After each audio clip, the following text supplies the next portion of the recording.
चलिए फिर से स्वागत है आप सभी का। हम लोग मौलिक अधिकार की कड़ी में आगे बढ़ते हुए आर्टिकल 15 आज हम देखेंगे। आर्टिकल 14 तक हम लोगों ने देख लिया है, आज आर्टिकल 15 देखेंगे। तो आर्टिकल 15 क्या कहता है कि धर्म, मूलवंश, जाति, लिंग एवं जन्म स्थान के आधार पर विभेद को रोकता है। धर्म, मूलवंश, जाति, लिंग या जन्म स्थान के आधार पर विभेद का प्रतिषेध करता है, रोकता है। इस प्रकार से विभेद करने की स्थिति को क्या करता है, रोकता है। तो 15 है धर्म, मूलवंश, जाति, लिंग या जन्म स्थान के आधार पर विभेद का प्रतिषेध करता है। तो 15 क्लॉज 1 में कहता है कि राज्य किसी नागरिक के विरुद्ध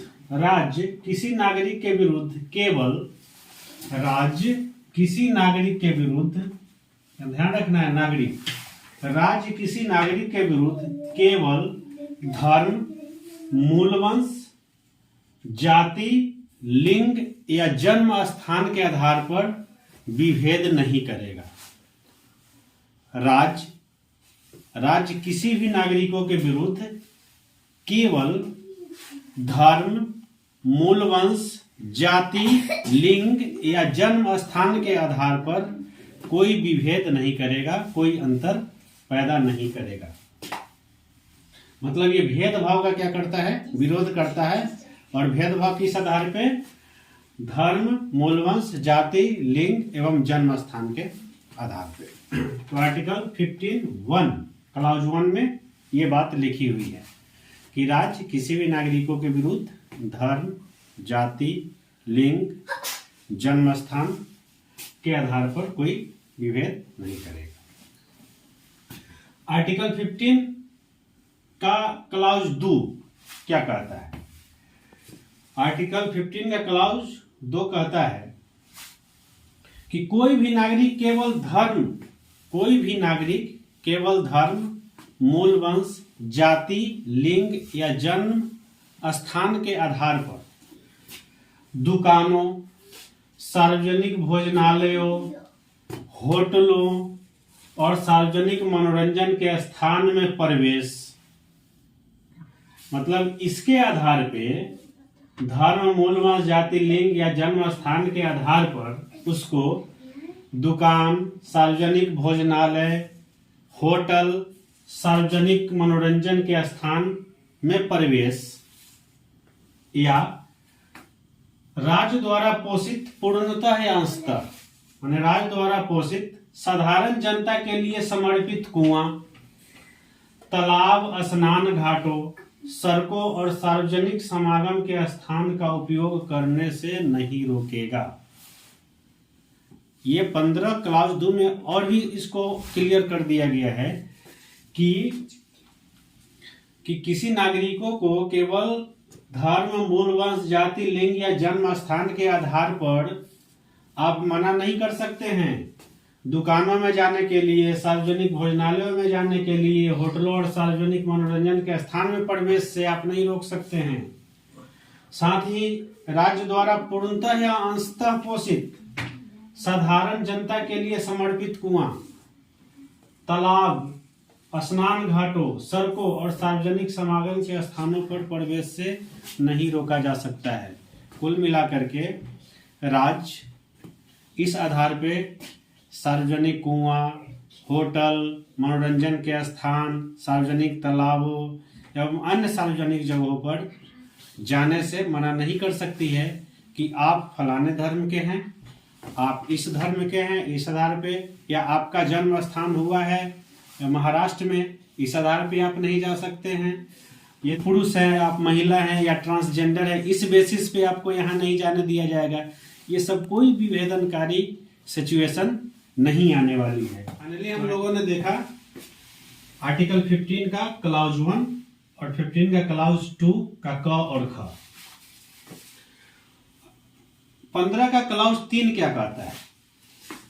15 का क्लॉज 3 कहता है, आर्टिकल 15 का क्लॉज 3 कहता है कि इस अनुच्छेद की कोई बात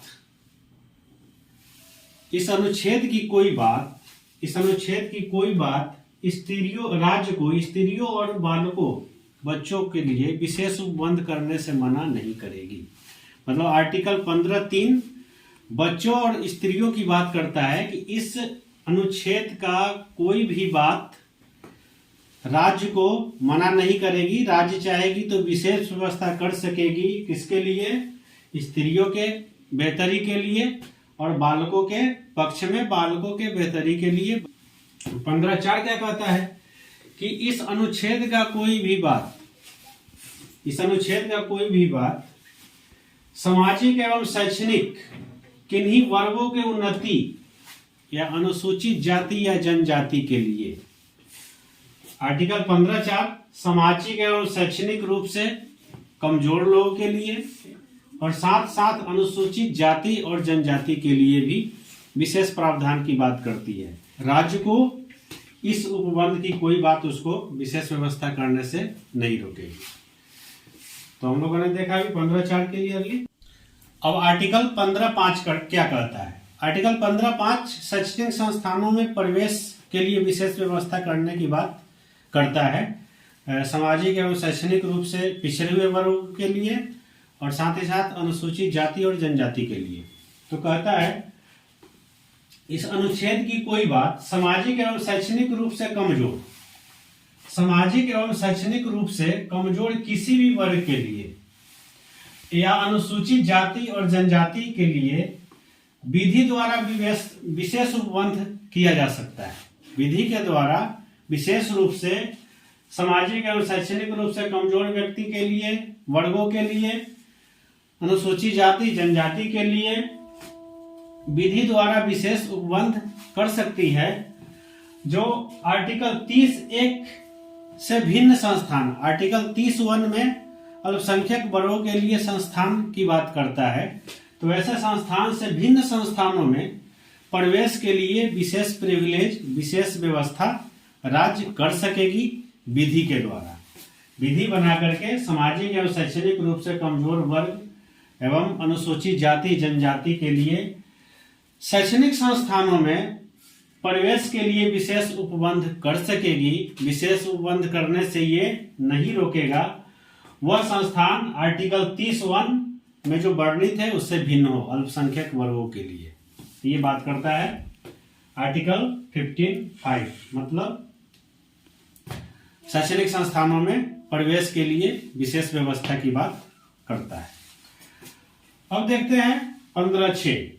15(6) में कहता है कि इस खंड में जितने वर्गों के विशेष प्रिविलेज की बात की गई है, इस खंड में सामाजिक, आर्थिक, अनुसूचित जाति, जनजाति, महिला, बालक, ये सभी के लिए विशेष व्यवस्था करने की बात की गई है और राज्य इस पर विशेष व्यवस्था करती है। तो इसमें कोई विशेष दिक्कत नहीं है। विधि के द्वारा विशेष उपबंध करती है ऐसे लोगों के लिए। 15(6) में जोड़ा गया कि आर्थिक रूप से कमजोर वर्ग, एक आर्थिक रूप से कमजोर वर्गों के लिए भी विशेष व्यवस्था करने से राज्यों को नहीं रोकेगी ये कानून। और 15(6) में आर्थिक रूप से कमजोर भाग, आर्थिक रूप से कमजोर वाले व्यक्ति के लिए भी राज्य विशेष व्यवस्था कर सकती है। ये आर्टिकल 15(6) कहता है। वर्ग को और जोड़ा गया 103वां संविधान संशोधन के तहत 2019 में कि जितने भी चर्चा किया गया आर्टिकल 4, आर्टिकल 5 में जिन जिन वर्गों का वर्णन किया है, उसके अलावा 15(6) में कहता है आर्थिक रूप से कमजोर वर्गों के लिए राज्य विशेष व्यवस्था कर सकेगी विधि के द्वारा। और वो विशेष व्यवस्था सरकारी संस्थानों में प्रवेश से संबंधित हो सकेगा, नियोजन से संबंधित हो सकेगा, सरकारी सेवाओं में लाभ से संबंधित हो सकेगा। और वह लाभ वर्तमान आरक्षण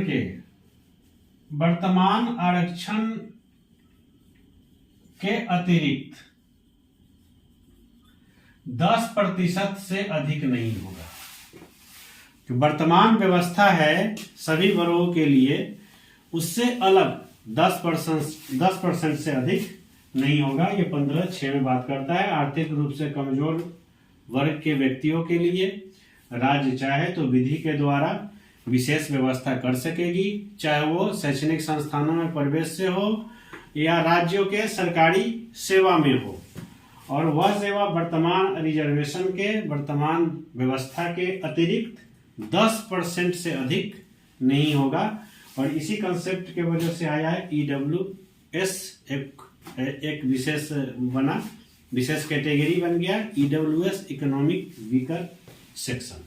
तो अभी हम लोगों ने देखा 15(6) आर्थिक रूप से कमजोर वर्ग के व्यक्तियों के लिए भी विशेष व्यवस्था की बात की गई। और ये आर्थिक स्थितियां समय समय पर उसके इकोनॉमिक कंडीशन को देखा जाएगा, आकलन किया जाएगा और उसके आधार पर उसको ये इस रिजर्वेशन का या विशेष व्यवस्था का लाभ मिलता रहेगा।